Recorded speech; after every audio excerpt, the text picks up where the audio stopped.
glad that they were able to take the time. We have Tobin Smail and Charley Martin. Tobin is the LANDFIRE fuels lead with USDA Forest Service, the Rocky Mountain Research Station, and that's part of the Fire Modeling Institute in Missoula, Montana. He received his Bachelor's of Science from the University of Montana in Forestry before working as a seasonal firefighter for the Helena National Forest from 95 to 99. In 2000, he came over and accepted a fire and fuels co-op position with the Forest Service. And he also continued to work with the Logan Hotshots and then became the fire and fuels specialist with Lolo National Forest. Tobin has spent a year with the Lolo National Forest Supervisor's Office and Forest Service Region 1 Regional Office, working in fire planning and GIS before transitioning over to the LANDFIRE fuels and fire and fuels team. So he brings a lot of good experience, as does Charley. Charley is a LANDFIRE fuels team member from KBR, the Technical Support Service Contractors to the U.S. Geological Survey, based out of the Eros Earth Resources Observation Science Center. And Charley holds a degree in geography and history from Southern Illinois University. He's done graduate work in fire and behavior at Colorado State and Washington State universities. He began his career on brush disposal and fire crews on the Willamette back in the 80s. And Charley's worked as a burn boss, crew foreman, hotshot superintendent, fire behavior analyst, fire ecologist. And so he brings all of that background and experience with fire to his current position on the fuels production team for the last 13 years. So these are the experts here. So very exciting to have Tobin and Charley on board here. Just a quick reminder, we'll keep folks muted for the majority of the session today. I've lost my participant window, but I think we have few enough folks that we can unmute towards the end as people are asking questions and we have some discussion. Again, this is recorded, so if you miss something, you can go back and check it out later or share it with a colleague. And I think without further ado, Tobin, I'll turn it over to you. And I think based on the chat window, just a quick background on LANDFIRE might be in order to just make sure we're all on the same base. So apologies if that's something you got to do a little bit on the fly, but given your experience, I doubt that'll be a problem. Yeah, no problem. Let me see here. I think you were going to throw a couple of links in the chat window for us, which will be helpful for the background. Sure, I'll go ahead and do that. Okay, that'd be great. I'll get my PowerPoint up here. Okay.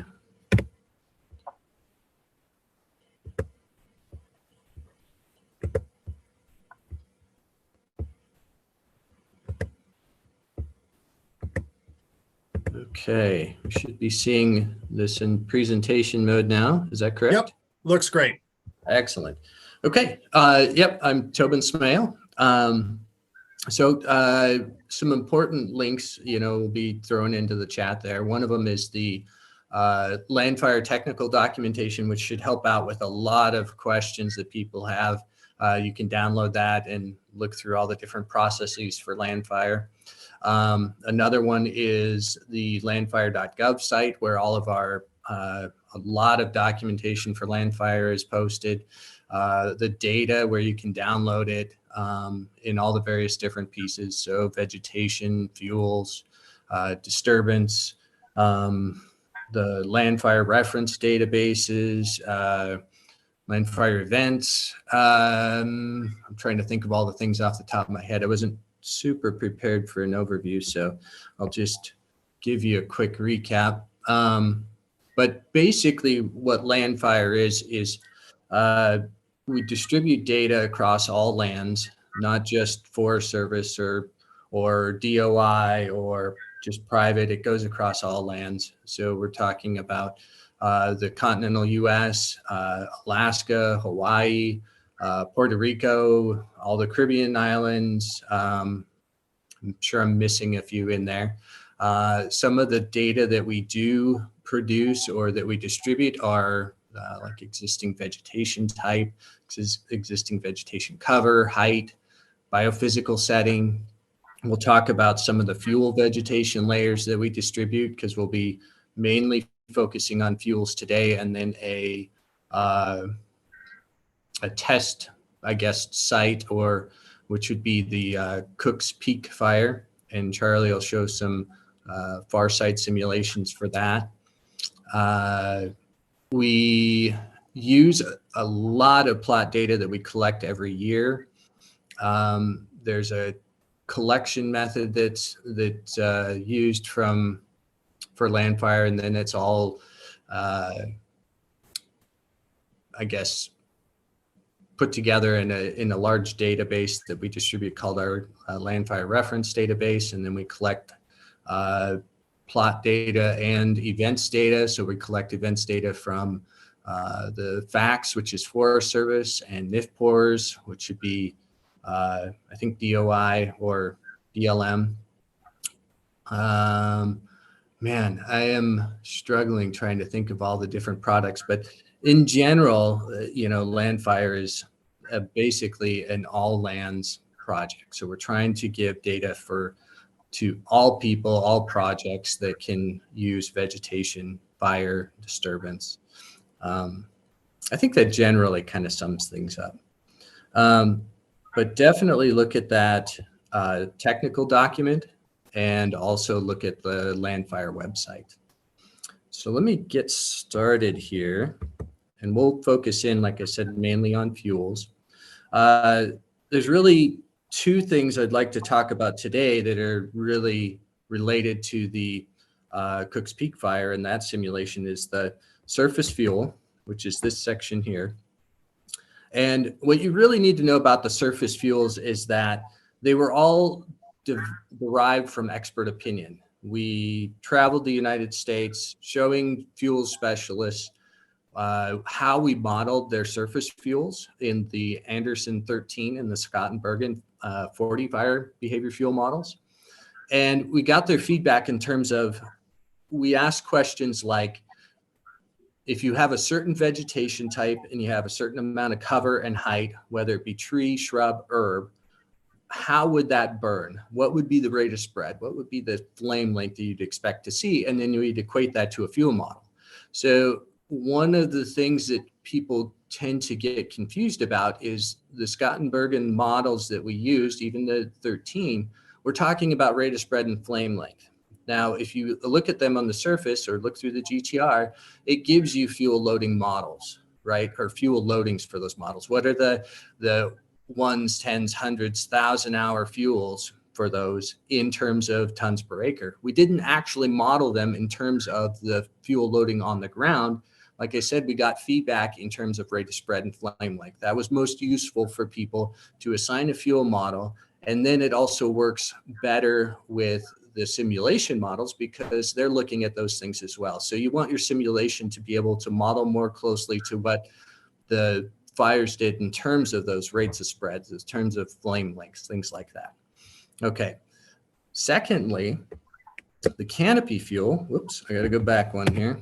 Canopy fuel was modeled more on the plot data for the vegetation from like a lot of it's FIA, but we get plot data from other like universities and other collection methods from different agencies, right? So we use that data, ran it through the forest vegetation simulator to get canopy cover and canopy height equations, so that, and as well as canopy base height, so that you can take a starting piece of vegetation and transition it out to, 5 years later or 10 years later, depending on how long it's been since a disturbance has occurred. Those equations are an important part in assigning the canopy cover, canopy height, canopy base height. And then with bulk density, that comes from a general linear model, which was developed back when LANDFIRE first started. And that uses also vegetation, a starting vegetation, cover, and height to get at what the estimated bulk density would be. So keep those two pieces in mind as we go through this, and I will walk you into how those work. As far as fuel disturbance goes, on the fuel side of things, we take all of our annual disturbances, which is another product that LANDFIRE produces is on an annual basis, is all the disturbance that goes into LANDFIRE. So you can collect those or get those from the LANDFIRE web viewer, I guess we call it now, not data distribution. It used to be called data distribution. So in fuel disturbance, there are 7 types of disturbances that we basically aggregated them into. So you got fire, mechanical add. Mechanical add's more like, say, a lop and scatter type of method in silviculture. Or if you did a light thinning and you left the fuel on the ground, that would be a mechanical add to the fuel on the ground. Mechanical removes, like a timber harvest.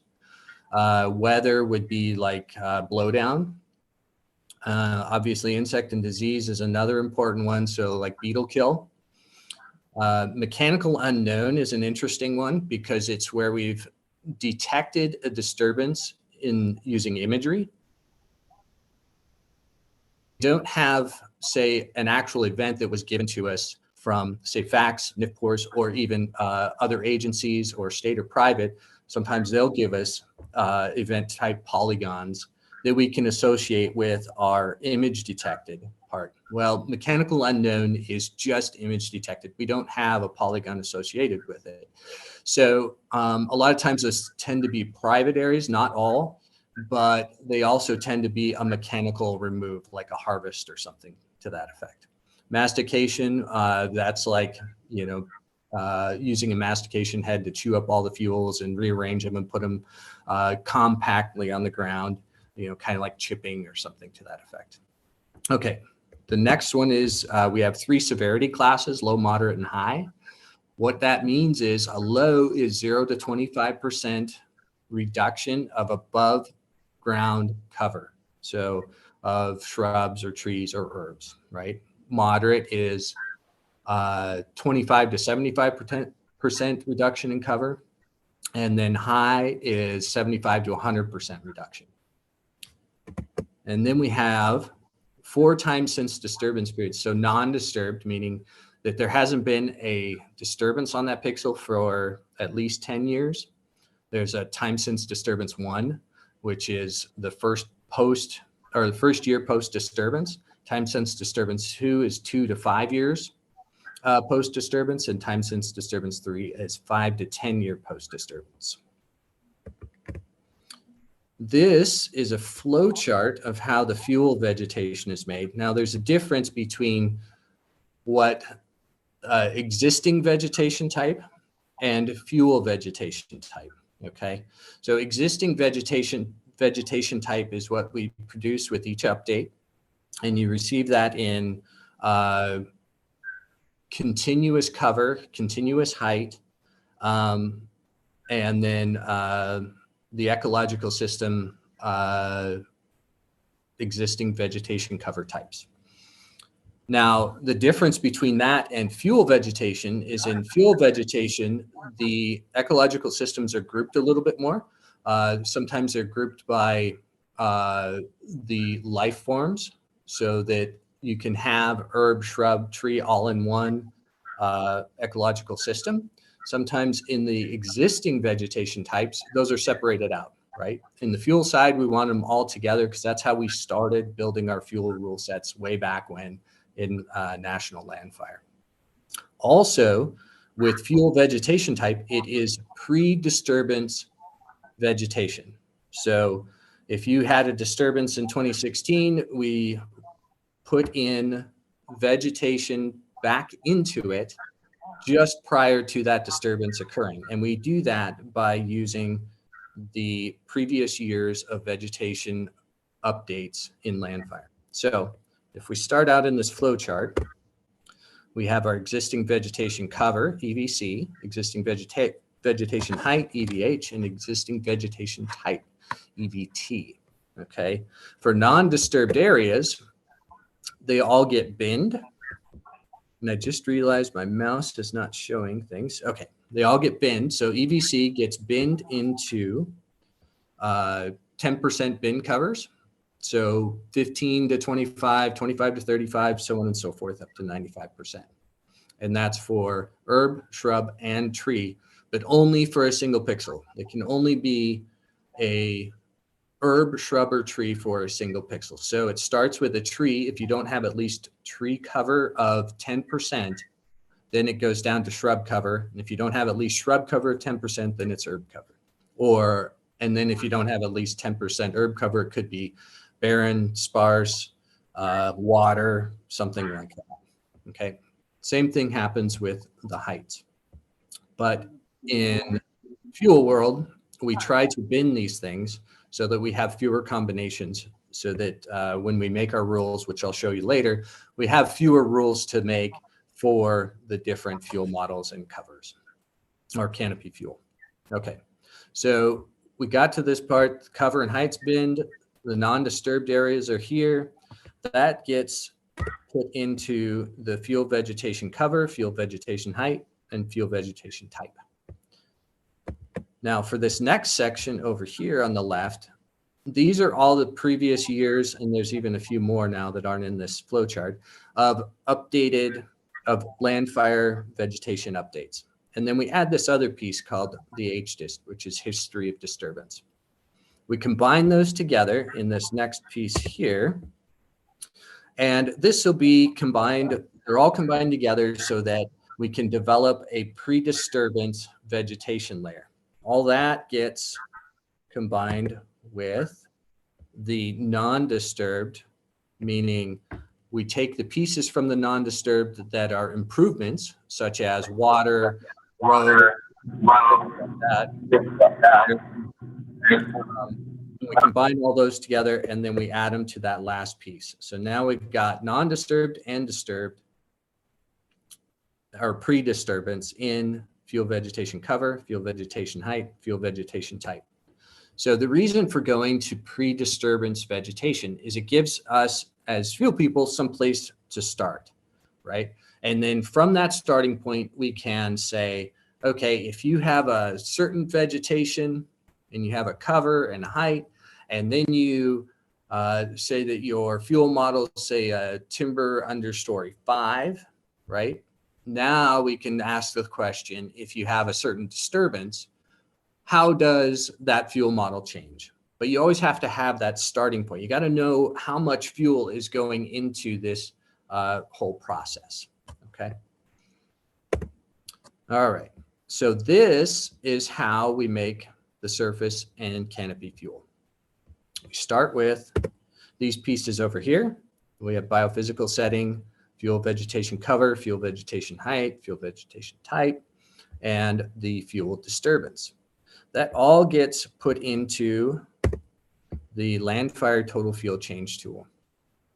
All of that gets combined together, and from there we can make our grids. I'm just simplifying this real quick here. And once we do make our grids, QA/QC them, if we find errors, we send them all the way back to the beginning. Or if we find things that we want to investigate, we send them back to the beginning. Then we run them back into LFTFC, look at the fire behavior. And when we're finally satisfied with what we want, then we get this far right column of canopy fuel and surface fuel model products. Okay. And for the canopy fuel, you've got canopy cover, canopy height, canopy base height, canopy bulk density.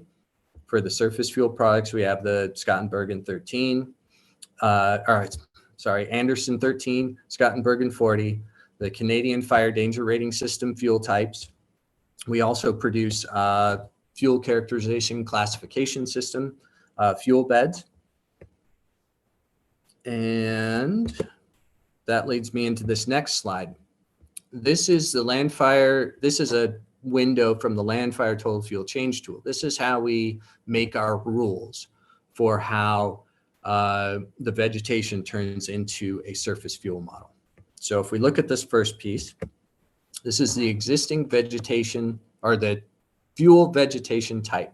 So if we have a 2027 Mediterranean, California, dry music, mixed conifer and woodland type, we can say, all right, specialists, this is what we did. We have this range of cover, right, from 10 to 100% trees. And we have this range of height from 1.8 meters to 8.9 meters. We can get this fuel model, a fuel model 5 from the 13 and a shrub 2 model from the fuel model 40, the Scottenbergen 40. And we can adjust those. So you can adjust those ranges, and then what comes out at the end is the number of acres that are affected within that particular management area. Now, for LANDFIRE, the fuel side of things, we look at our units in terms of zones. And you can see, I don't have a picture of all the different LANDFIRE zones, but you can find those also on the map viewer.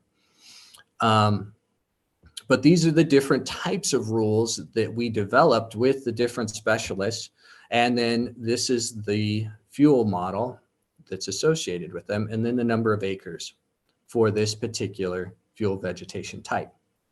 Now, we did these calibrations many years ago, back when we first started with LANDFIRE, but there have been other calibrations that have occurred through, say, Pyrologics. They go through and do a whole bunch of calibrations, and we use that information. They give that to us to use and put into our fuel model rule sets as well. There are other groups starting to do calibrations. We haven't received any data from those, but we'd be more than happy to take that data and look it over if it is available. Let's see here. All right, there's another product that we have in fuel that's called ModFIS, which is Modeling Dynamic Fuels with an Index System. There's 2 of them. There's one in the Southeast, which is the index system is the KBDI, which is the Keach Biome Drought Index.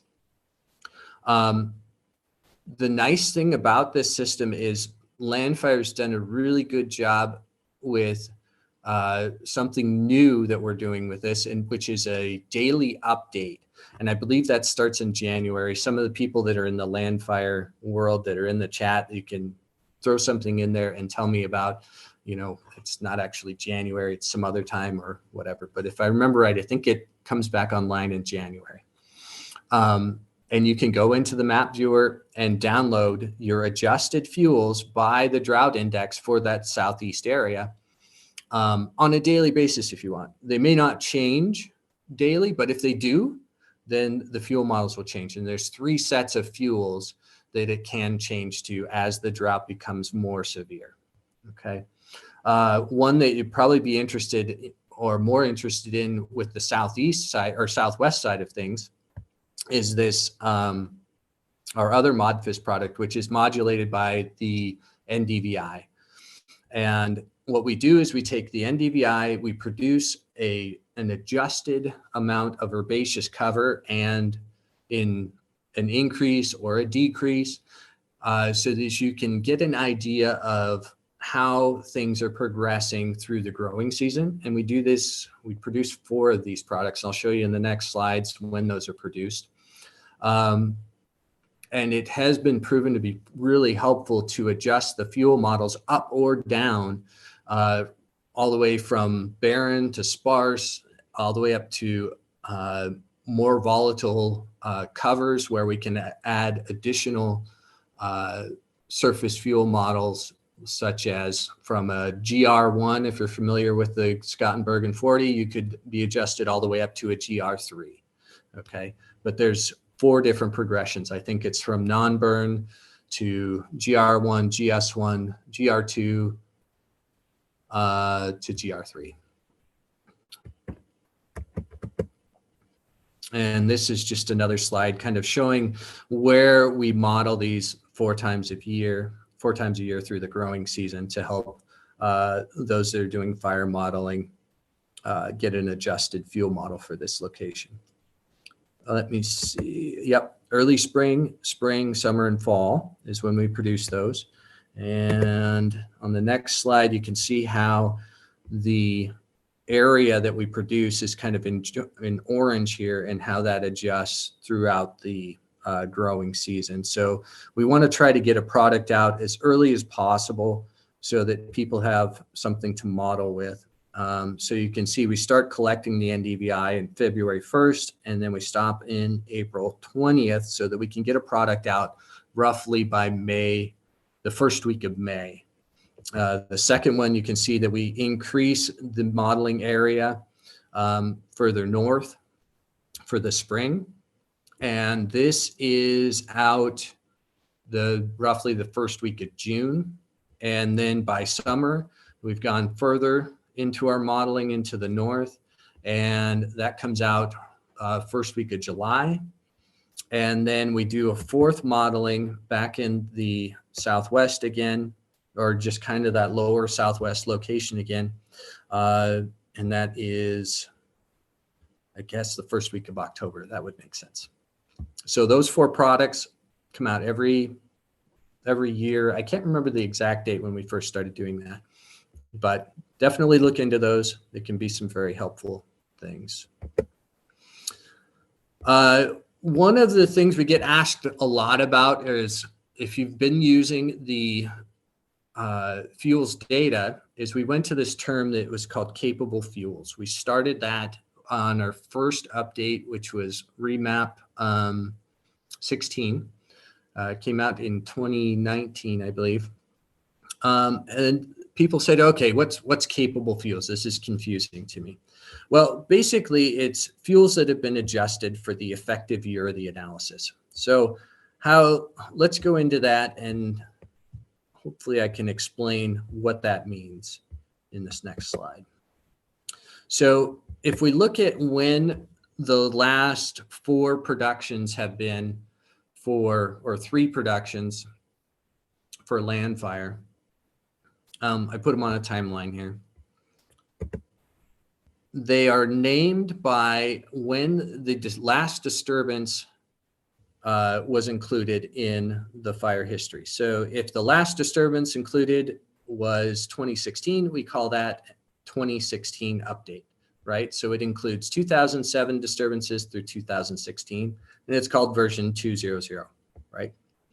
The next one, which is the 2011 through 2020, the last disturbance that was included in it was 2020. So we call it LANDFIRE 2020 version 220.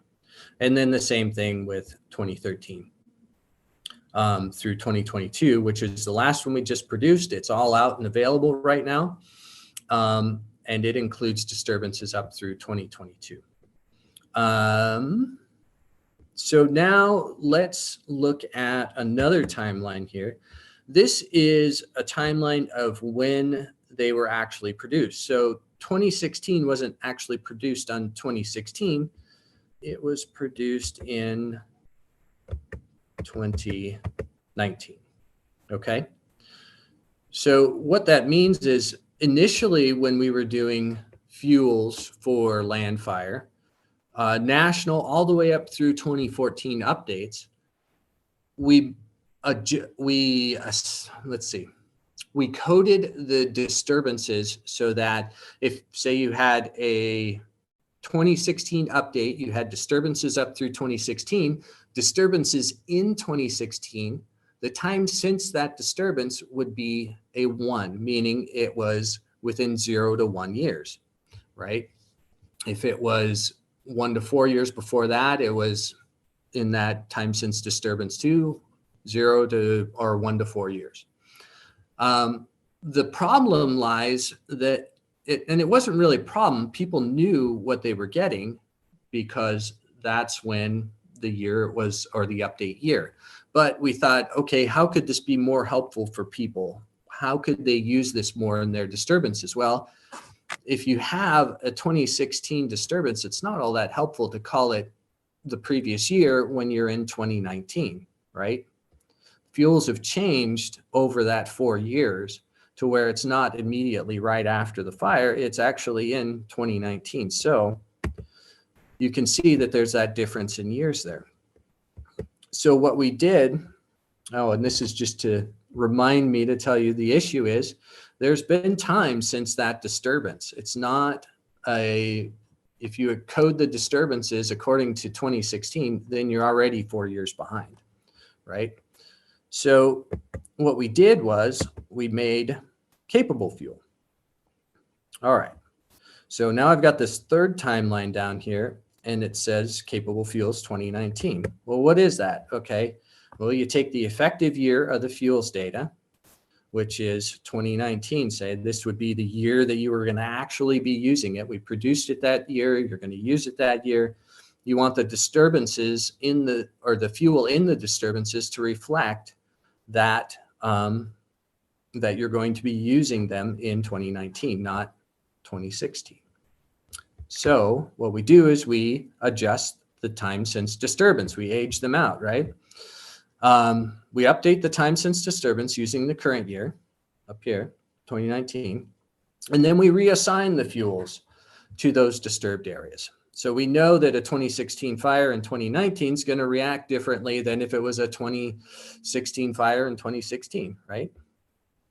So that's really what capable fuels is. It's the fuels are adjusted based on the time since the disturbance of that, of all those disturbances we have recorded.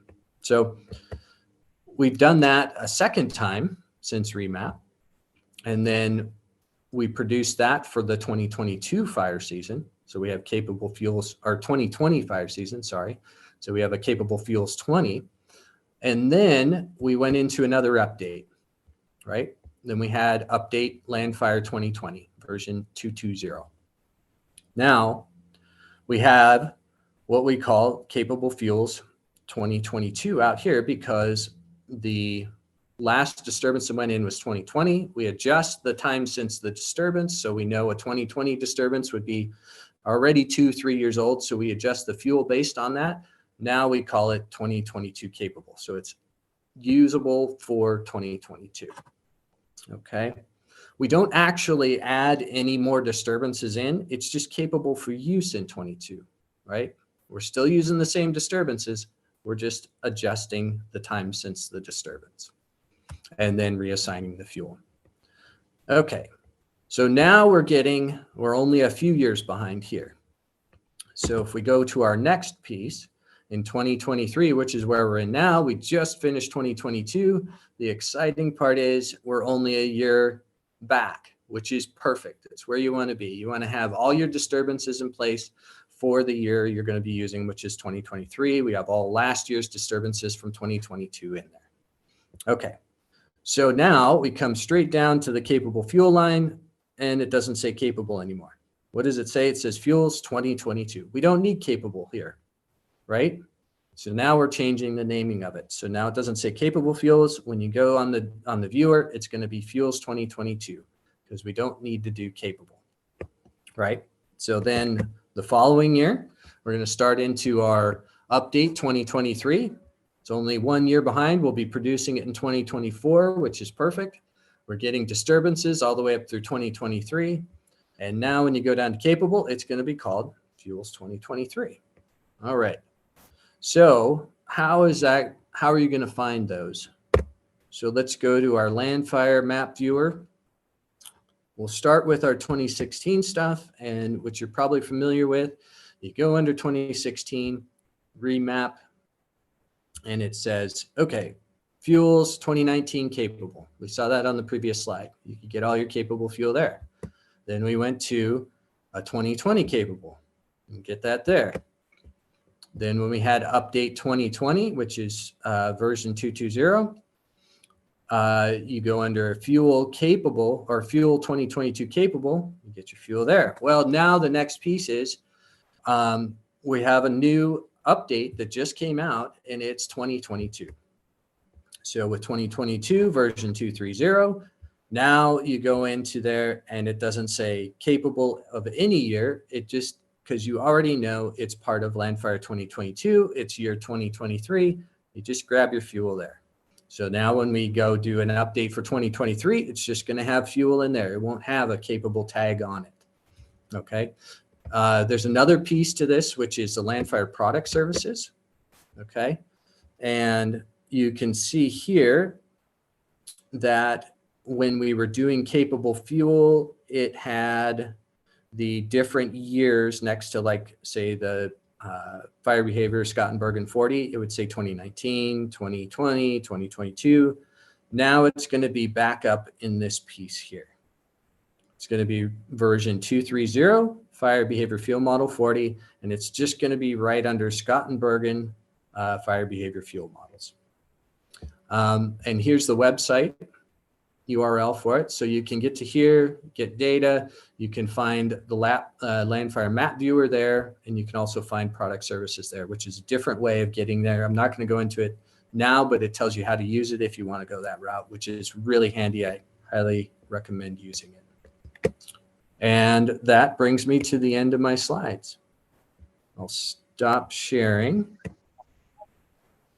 And it was just like drinking from a fire hose, basically. So. Well, thank you very much. And I think we'll switch gears to Charley, and maybe the digging into the example will help set it in our minds. Yep, I sure hope so. This will be good. Yeah, if I can get it to work. What are you seeing on the screen right now? See your PowerPoint. Very good. All right, we are having trouble with moving between applications earlier, so I'm gonna just leave it in this mode here. I'll go ahead and go into the PowerPoint in full mode, but we're going to have to use the other applications that I want to show you without going full screen. Anyway, this PowerPoint, this is just my introduction. Tobin and I worked on this modeling together. You're going to hear me talk about several different layers throughout the course of my talk. And don't fret about it. I put them in this PowerPoint that I can leave for you on where you can find them and a little description of what they are. But they're all valuable assets when it comes to modeling a fire behavior, especially if you're assessing fuels like we're doing here for LANDFIRE. Well, we do these evaluations occasionally. Farsight, maybe every other year or so, but with every geo area, we do a fire behavior analysis to make sure the data looks fairly consistent with what we've had in there in the past. So that being said, let's get right into the modeling of it. Let's get you into focus on where we're going to talk about. We're in northern New Mexico, as you can see here.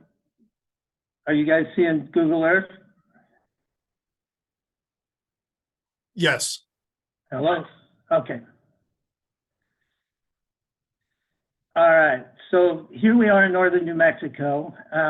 Santa Fe is just to the south and west a little bit.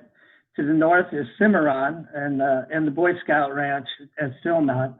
And then there's not much else up there until you get up into Colorado. So it's kind of wide open territory, large ranches, that sort of thing. This particular screenshot has the field models that we're going to be looking at within the fire area. Now, let me go ahead and first back up and see if I can get ArcMap to show for you. Are you seeing ArcMap? Yes. All right. So this is the complete fire area of the Cooks Peak fire. What we were looking at before is this little section of it down here. This happens to be Cook Peak right here. What I want to show you in this slide is the vegetation type that permeates throughout the interior of this fire. This whole blue area is one specific vegetation type, which is Southern Rocky Mountain ponderosa pine woodland. The fuel models run something like this. Well, they run exactly like this, only in the non-disturbed areas, which most of this was. There was a few older fires within this fire perimeter that'll show up as non-burn later. But the fuel models are generally GS2 for the short trees and the moderately open trees, GR2, which is a grass 2, for the very open trees, 10 to 19%. And then heavy timber TU5 takes up most of the moderate range of cover. So from 30% to to 49% tree cover, you have a timber understory 5, which is notorious for being able to torch. It puts out enough heat energy from the surface fuel model to get the canopy involved. And in this case, we'll see that it's involved in mainly torching instead of active crowning. Once you get above 50% tree cover, it calms down to a TL8. It's mostly litter on the ground. There's a lot less large wooded debris on the ground. It's more open, and it burns more like a timber litter model, according to the people that did the calibrations for this area. So that's the non-disturbed state of that blue area that you're looking at right here. Now, what we're going to do is we're going to take the fire and we're going to take a look at the first 5 days of spread to see how the LANDFIRE data does, it's compared to what the fire boundary is. We are going to utilize several different layers to help us get an honest evaluation. When you just download the landscape file, which goes into Farsight, it's not going to have some of these roads in it. Most of the roads that are in the landscape file are major roads like I-25, which is just off to the east here. And some of these roads might be in there, but most of them probably not. So on that LANDFIRE site that Tobin just showed you, if you go to the Fuels tab and you go about halfway down the page, you'll see an operational roads layer. It's very handy. It's very important that if you're going to do some kind of a fire analysis, a fire spread analysis, that you have all the structures that might be in the way that would impede fire spread and fire behavior. So when we just downloaded the landscape file, this road was not in there, and we couldn't figure out why we were getting a lot more spread than this particular perimeter, which is the first 2 days of spread on the fire. And then once we put in the roads layer, we can see why, because it gets hung up on this road and it has to do some spotting to get across. We also got another layer, which is also in that PowerPoint for you, from the specific incident data FTP site out of NIFC. And there's a link to that in that PowerPoint. But it's very important. You can download all the information that they took when they did this fire, all the IR screenshots. This one is an IR, but all the other perimeters that we'll look at will be infrared that they fly in the evenings to see where the fire is and where the heat is. You can get the isolated heat layers, you can get the scattered heat layers and the intense heat layers, along with the perimeter. You can go to the GIS portion of what's on that FTP site, and they'll show you where they've been trying to do some suppression activities, which is also very important because it impedes fire spread. And to do an honest analysis of the fuels, you need to know where all those impediments are.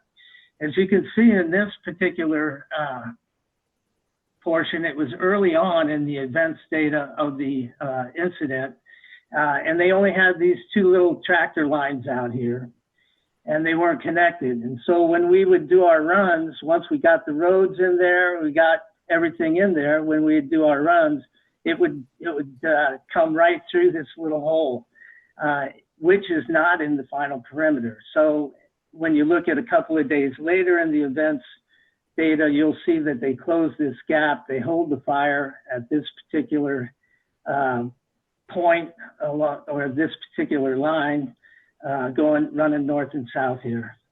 And we'll take a look at that as we watch the simulated fire grow. So as I was saying, this perimeter depicts, well, the Cook Peak fire started in April of 2022 on the 17th. It was reported to dispatch after 4 o'clock, just after 4 o'clock on the 17th. We started our analysis at 3 o'clock in the afternoon to allow for some fire growth before it was spotted and reported. So our first perimeter, when we do the analysis, well, we took into account a burn period from 3 o'clock in the afternoon until the humidity started coming up to a point where we cut off the burn period. Come back here.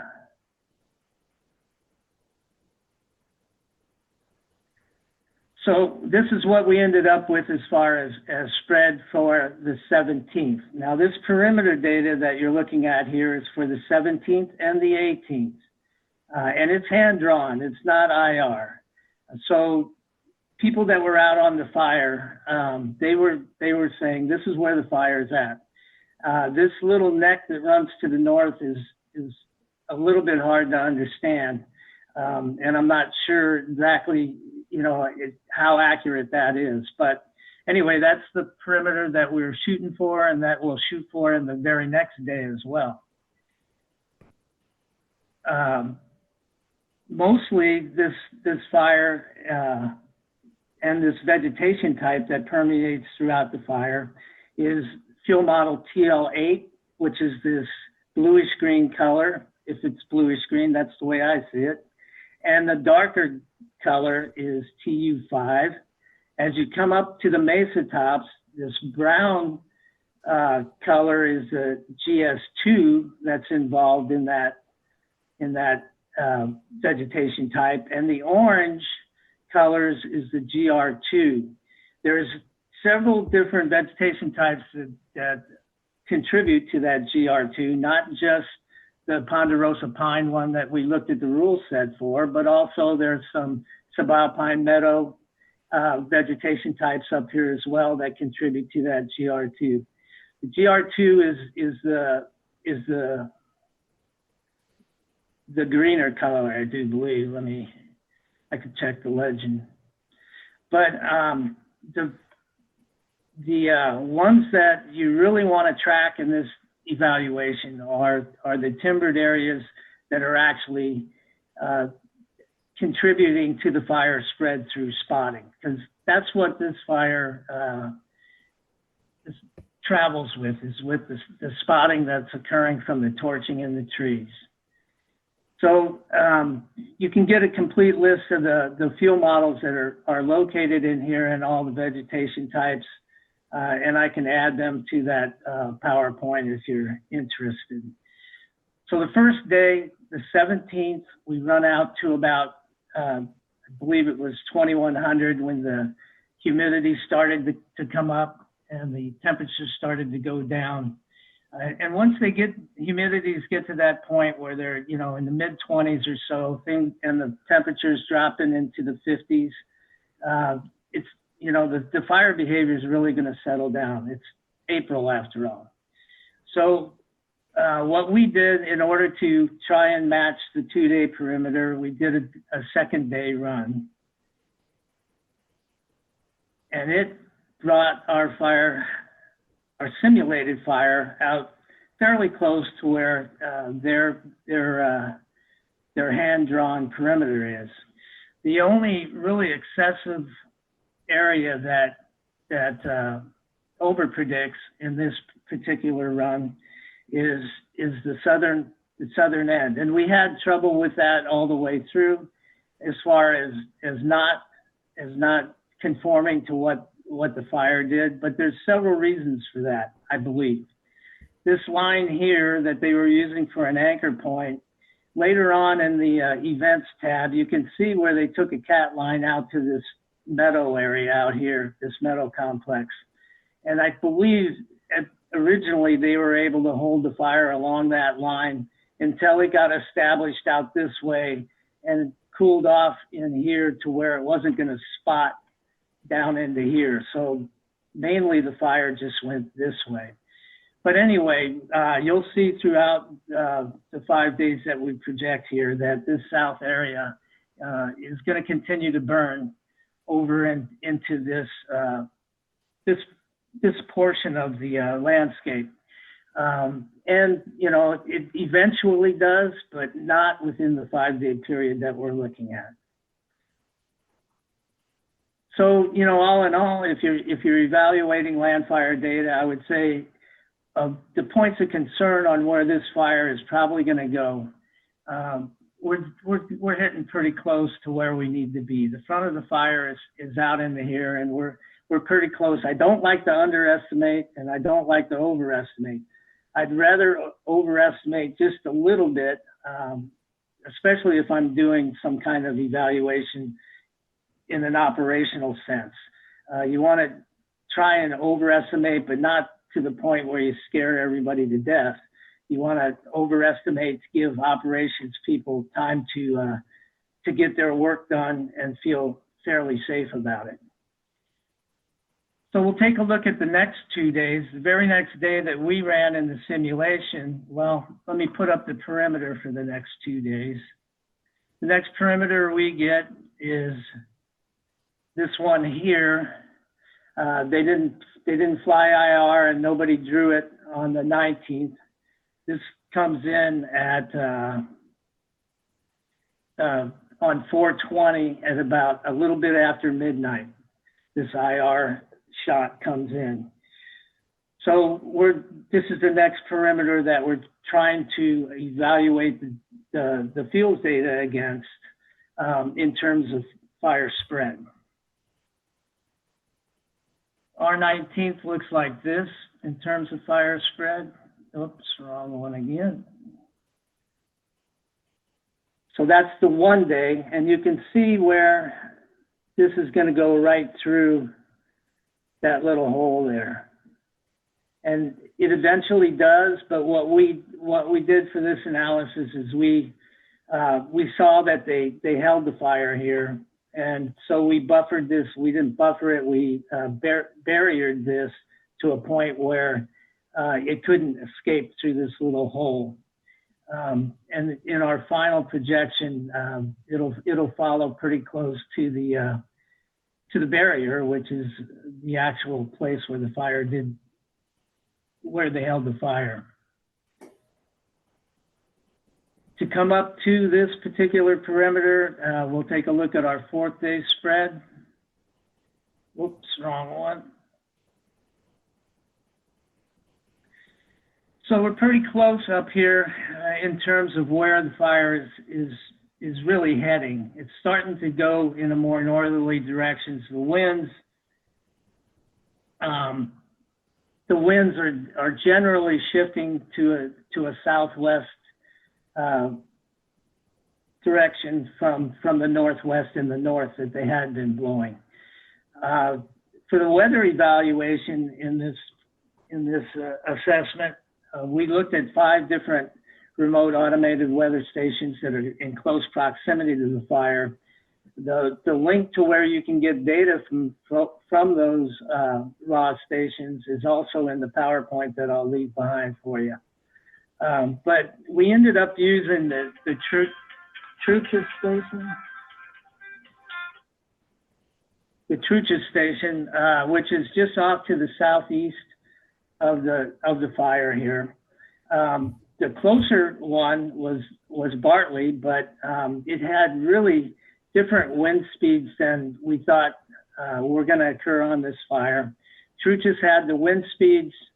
It also had the direction that we needed to go with the fire, and it lays in the same range as the origin of this fire. So that's why we ended up using it. We looked at Taos.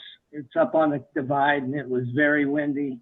It would have blown this fire all over in the simulation. So we didn't use it. We looked at one out here in the plains, and it was also very windy and directionally the wrong way as well. So we used Truchas, and like I say, the link to where you can find that weather data is in the PowerPoint.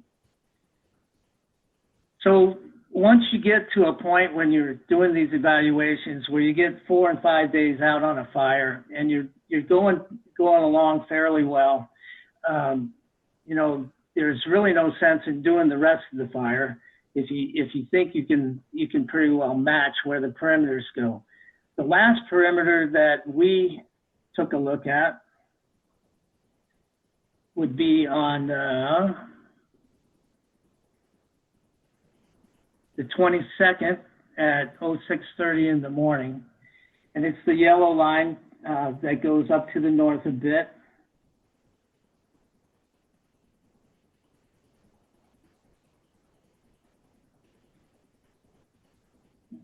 Nope.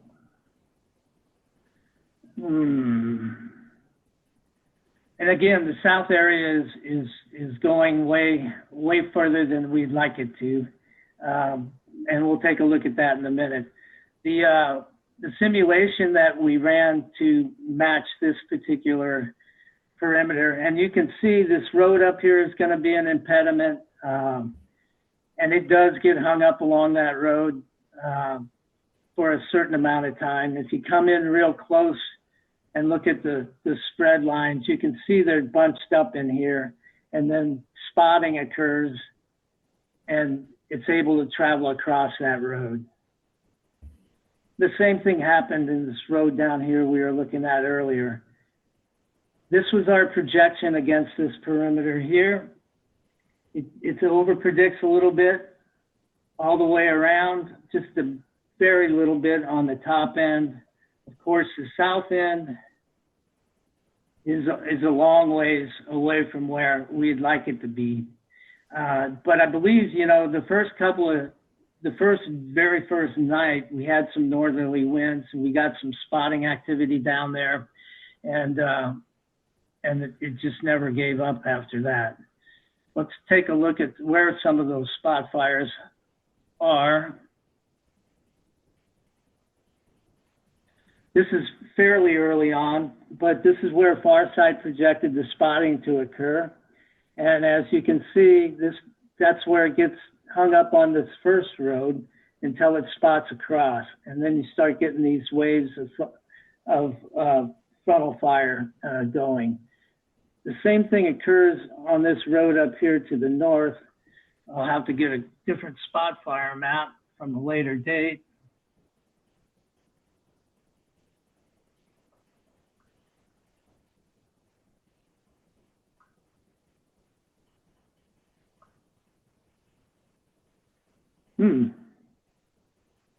Isn't that fine?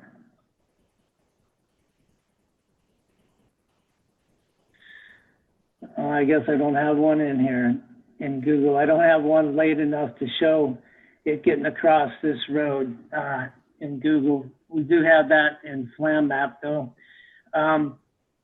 Anyway, I think you get the point. The projections that we're seeing here are fairly close. A little bit of over prediction, which is fine. I'd rather be a little bit over than under, like this one was. The only one that really concerns me is the south end of the fire. And I think we could adjust the barrier file to hold that fire along out to this meadow complex if we wanted to rework you know, what we were putting in there for barriers. We could probably hold this spread down a little bit. The final fire size, though, is gonna come right out to this ridge anyway. So this is all going to be included in the fire in the final. Anyway, I think overall the off-the-shelf LANDFIRE data. Now I'll say off-the-shelf, but I want to qualify that by saying that we did download. We downloaded the LCP for the early spring ModFIS, and that makes a big difference. In the regular off-the-shelf LANDFIRE, all this orange area out here is normally a GR2.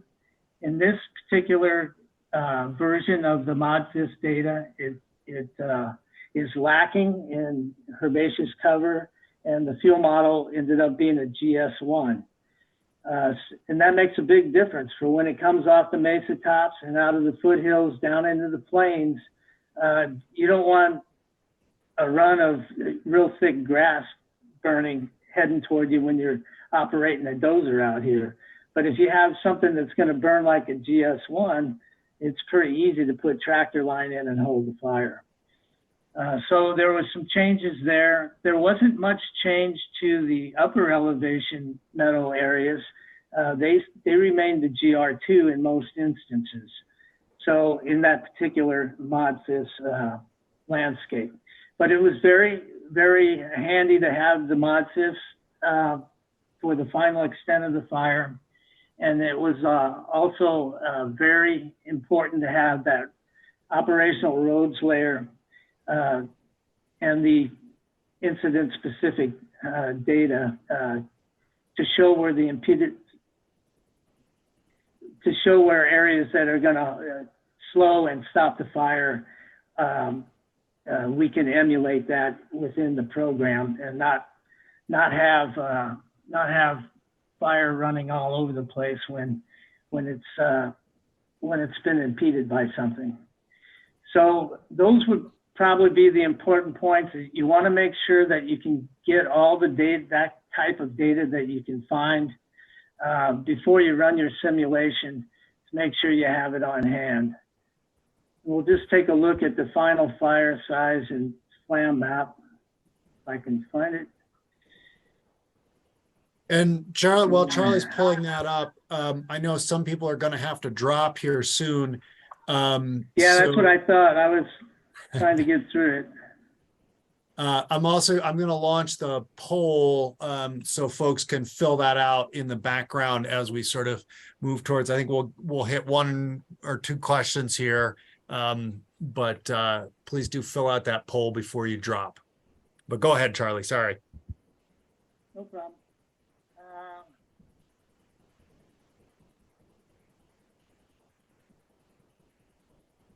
So the black line here is the final fire perimeter.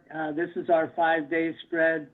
You know, if we were to run it out for the length of the fire, there is a rainy period in there. Not a lot of rain, just a little drizzle thing.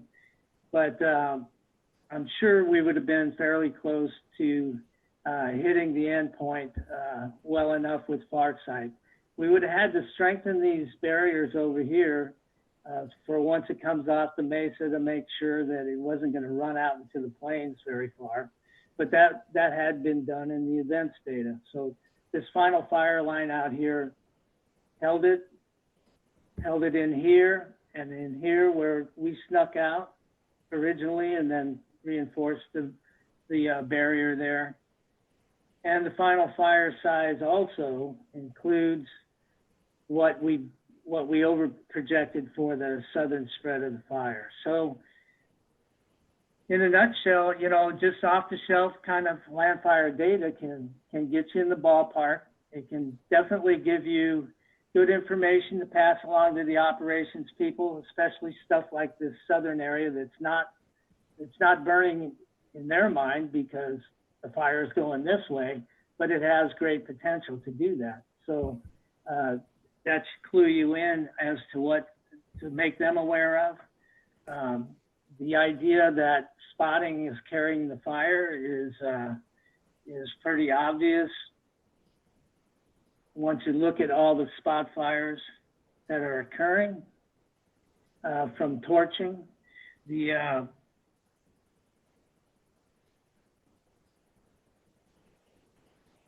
FLAM map basis tells us that all this orange area in here is torching. Let me turn the spots back off. The yellow areas are surface fire. So we don't see any areas that FLAM map or Farsight projects to be active crowning, but a lot of prolific torching and a lot of prolific spotting. So that's what's carrying the fire through this particular landscape. Seems like we should probably move on to questions. How's Xander? Yeah, I think that's right, Charlie. But this is fascinating. I thought I knew a fair amount about LANDFIRE before this presentation, but I've learned things I didn't even know I needed to ask. So we had one question that came in from Ryan about how the LANDFIRE disturbance data is connected to snag hazard analysis in the RMA. dashboard. Yeah, well, you know, that's a really good question.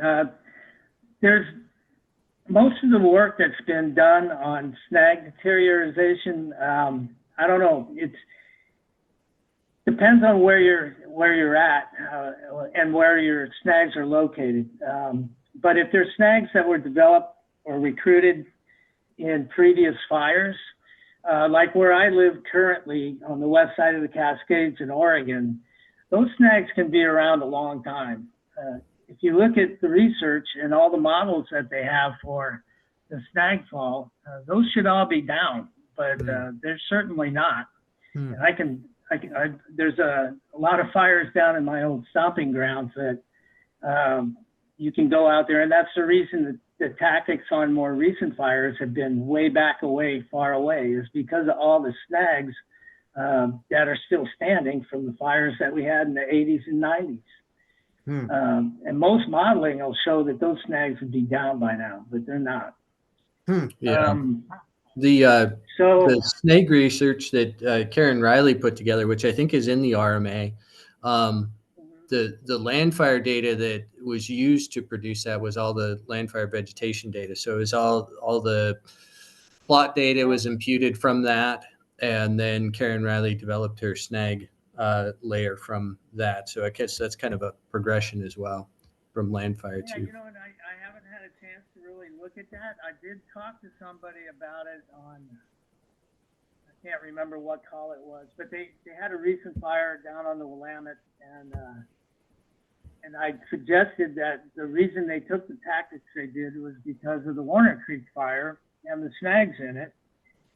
From the Warner Creek fire was 1992, and they went, oh no, the research shows that those snags are all down. Well, I had just been out to that fire and those snags were not down. So anyway, that's where I'm coming from with it. Yeah, sometimes the forest doesn't read the research.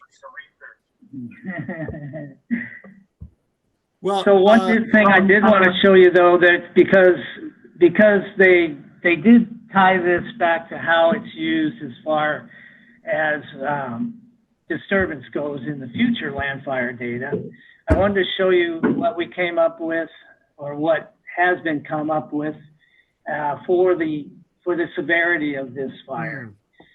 Red areas are high severity, the yellow areas are moderate severity, and the green areas are light severity. Dark is non-burn.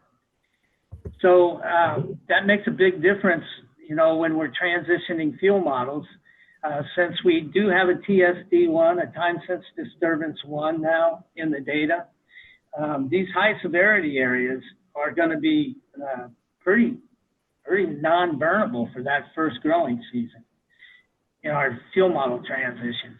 As you get out, you know, 3, 4, 5 years, you start to see the shrubs and the grasses come back, and you start to see more burnable fuel models. And then in these lighter areas where it was a light burn, you may have some fairly significant reduction in burnability the very first